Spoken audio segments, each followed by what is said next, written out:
वालेकुम रहमतुल्लाहि वबरकातुहू। तो बच्चों, उम्मीद करता हूँ आप सारे ठीक ठाक होंगे। तो हम लोग अपने फ़िज़िक्स के चैप्टर नंबर 6 को स्टार्ट किया होता है, जिसका नाम था फ्लूइड डायनामिक्स। और आज हम लोगों ने डिस्कशन करनी है इक्वेशन ऑफ कंटिन्यूटी पे। तो चलते हैं और समझते हैं कि इक्वेशन ऑफ कंटिन्यूटी होती क्या चीज़ है।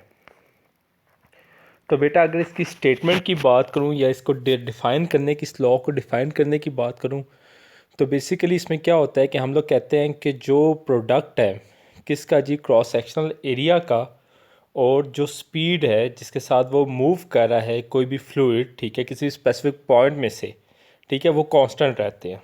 अब इस बात को मैं समझाने की कोशिश करता हूँ आपको कि इसका मतलब क्या था। तो सपोज़ करते हैं जी, इसको समझाने के लिए हम लोग ये पाइप को कंसिडर कर लेता हूँ। एक ये पॉइंट हो गया, एक ये पॉइंट हो गया। अब हमने डिफाइन क्या किया था कि जो प्रोडक्ट है किसका, क्रॉस सेक्शनल एरिया का और वेलोसिटी का। तो ये एरिया आ गया, ये वेलोसिटी आ गई इस पॉइंट पे, इन दोनों का प्रोडक्ट, ठीक है। ये आप देख सकते हैं कि A1 से जो एरिया A2 का डिफरेंट है, A1 थोड़ा सा पतला है जबकि A2 मोटा है, मीन्स बड़ा है उससे। तो A2 और V2 का जो प्रोडक्ट होगा वो दोनों क्या होंगे, एक दूसरे के इक्वल होंगे, ठीक है, राइट।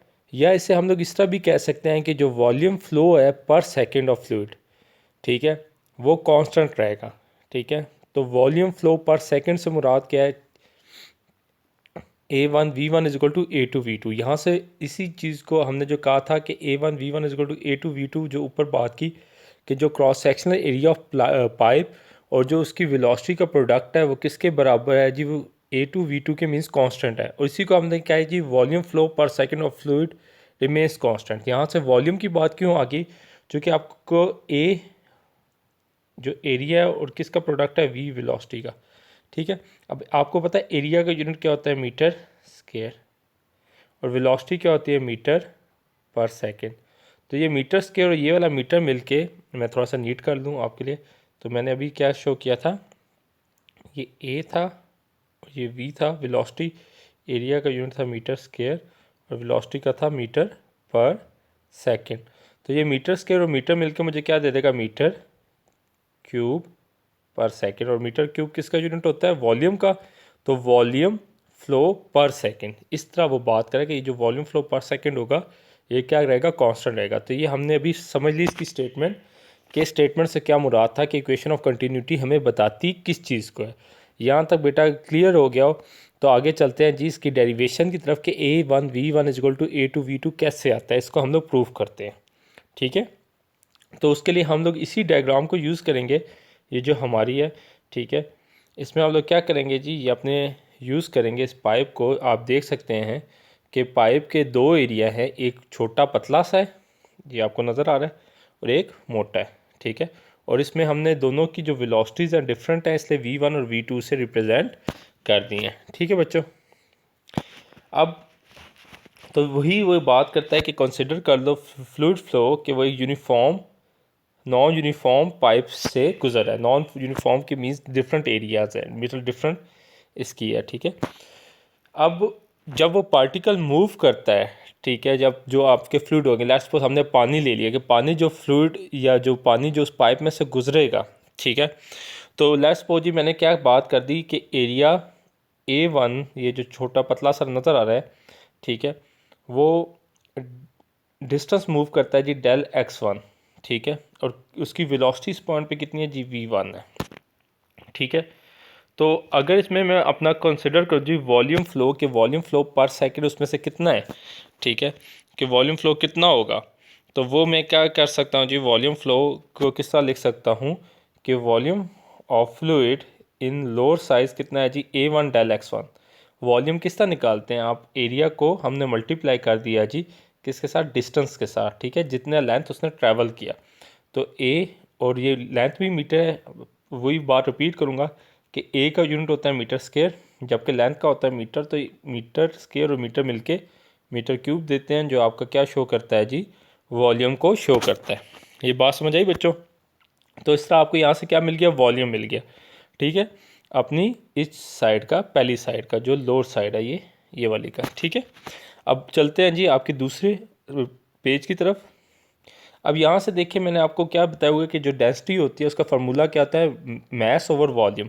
और आपको पता है जी हर एक पॉइंट पे चूँकि मैस चेंज होगा, ठीक है, तो वो वहाँ से आप क्या लिख सकते हैं कि रो इज़ इक्वल टू, हम लोग डिस्कस जो करें बेटा वो इस पॉइंट को करें, मैं थोड़ा सा विजिबल कर दूँ आपके लिए, कि rho is equal to del m1 over volume, और यहाँ से मैंने डेल m1 की वैल्यू निकाली, वो क्या आ गई रो इंटू वी। ठीक है, क्योंकि वॉल्यूम तो कांस्टेंट रहेगा ना, और डेंसिटी भी आपको पता है कि वो भी क्या रहती है जी, कांस्टेंट रहती है, राइट।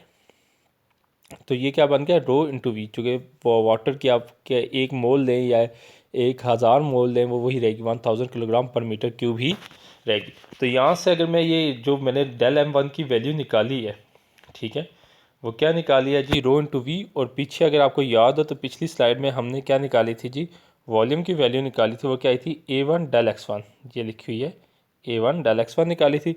अब मैं क्या करता हूँ जी, उसको वॉल्यूम की जगह मैंने पुट कर दिया, तो ये क्या बन गया रो 1 A1 डेल x1 बन गया, ठीक है, राइट। और यहाँ से ये क्या बन गया जी, हमें पता है कि जो डिस्टेंस होता है वो किसका प्रोडक्ट होता है, वेलोसिटी टाइम का प्रोडक्ट होता है, ठीक है। तो यहाँ से हमारा डेल x1 की वैल्यू क्या आ गई जी V1 डेल टी, के हमने कहा कि लेट्स सपोज ये जो डिस्टेंस है, ये जो डिस्टेंस x1 है ये वाला, ठीक है, ये इसने किसी वेलोसिटी V1 में और टाइम कितना लगा डेल टी में कवर किया, ठीक है। तो यहाँ से हमारे पास डेल m1 की वैल्यू क्या आ गई, ठीक है, कि del m1 is equal to rho 1 A1 V1 del T, हमने डेल x1 की जगह क्या पुट कर दी, उसकी value V1 del T put कर दी। इसी तरह हम लोग अब क्या करते हैं, ये तो हमने मैस की वैल्यू निकाल ली कि वो किस तरह चेंज हो रहा है निचले पाइप के में से जब गुजरा है, निचले वाले एरिया में से गुजरा है।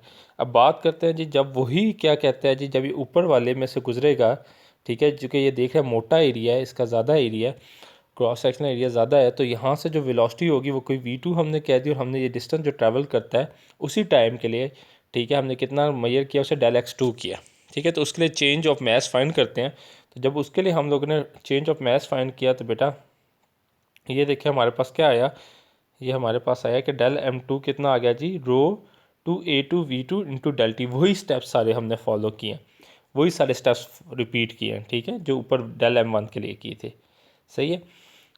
तो ये अब जो मैस है हमने क्या देखा कि जो डेल m1 है वो डेल m2 के बराबर होना चाहिए ना, राइट। तो वहाँ से हम लोग क्या कहते हैं जी कि जो नीचे मैस एंटर हुआ है उतना ही बाहर निकलना चाहिए, ऐसी बात है या नहीं है। तो हमने कहा कि जितने टाइम के लिए जितना मैस एंटर हुआ उतना ही पाइप से बाहर जाएगा, क्योंकि कोई जादू तो नहीं है कि कोई और वाटर फ्लो या कोई और लिक्विड के एंट्रेंस तो नहीं है, राइट। तो जितना एंटर हुआ उतना ही बाहर जाएगा। तो उसकी बेसिस पे हमने क्या कहा कि जो हमारा डेल m1 है मीन जो एंटर हो रहा है वही बाहर जाएगा is equal to del m2, ठीक है। और यहाँ से हमने उसकी वैल्यूज पुट कर दी, डेल m1 की जो हमने निकाली थी, ठीक है, और जो डेल m2 की हमने निकाली थी वो वैल्यूज पुट कर दी हमने। तो ये क्या बन गया rho 1 A1 V1 del T is equal to rho 2 A2 V2 del T. अब ये डेल टी से कट गया, ठीक है बेटा। पीछे क्या बचा rho 1 A1 V1 is equal to rho 2 A2 V2। और अभी मैंने आपको पहले ही बताया था कि डेंसिटी हमेशा क्या रहती है जी बेटा जी, कांस्टेंट रहती है, राइट, ठीक है। तो वो डेंसिटी से कट जाएगी। सेम हमने रो 1 रो 2 की जगह क्या लिख दिया, रो लिख दिया। तो ये रो और ये रो कट जाएगा, तो A1 V1 is equal to A2 V2। तो हमने क्या प्रूव कर दिया, जो हमने बात की हमने उसको प्रूव कर दिया कि जो वॉल्यूम रेट है वो कांस्टेंट रहता है। इसी को क्या कहा गया जी, इक्वेशन ऑफ कंटिन्यूटी कहा गया। और ये किसको शो करती है जी, आपकी law of conservation of mass को शो करती है, ठीक है। ये अगर आप गौर करें तो ये आपके यहाँ लिखा हुआ है, ठीक है। तो ये हमने आपके क्या कहते हैं जी, इक्वेशन ऑफ कंटिन्यूटी को आज डिस्कस कर लिया, ठीक है। और इस पे बातें भी होगी ढेर सारी, इसको मैंने प्रूव कर दिया। अब अगर इसमें कोई आपका सवाल हुआ तो आप वो मेरे से पूछ सकते हैं, ठीक है। जो चीज़ ना समझ में आए वो आप मेरे से क्लियर करें, ठीक है। और इंशाल्लाह फिर अगली क्लास में मुलाकात होगी। बेटा अपना ख्याल रखिएगा। अल्लाह हाफ़िज़, फ़ी अमान अल्लाह।